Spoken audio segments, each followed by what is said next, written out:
قسم ہے سلیقے سے صف باندھنے والوں کی، پھر ڈانٹنے والوں کی جھڑک کر، پھر ذکر یعنی قرآن پڑھنے والوں کی غور کر کے کہ تمہارا معبود ایک ہی ہے جو آسمانوں اور زمین اور جو چیزیں ان میں ہیں سب کا مالک ہے، اور سورج کے طلوع ہونے کے مقامات کا بھی مالک ہے۔ بے شک ہم ہی نے آسمان دنیا کو ستاروں کی زینت سے سجایا اور ہر شیطان سرکش سے اس کی حفاظت کی کہ اوپر کی مجلس کی طرف کان نہ لگا سکیں، اور ہر طرف سے ان پر انگارے پھینکے جاتے ہیں یعنی وہاں سے نکال دینے کو، اور ان کے لیے ہمیشہ کا عذاب ہے۔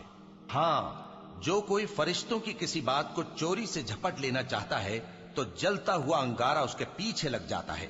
تو ان سے پوچھو کہ ان کا بنانا مشکل ہے یا جتنی خلقت ہم نے بنائی ہے اس کا؟ انہیں ہم نے چپکنے والے گارے سے بنایا ہے۔ ہاں، تم تو تعجب کرتے ہو اور یہ مذاق اڑاتے ہیں۔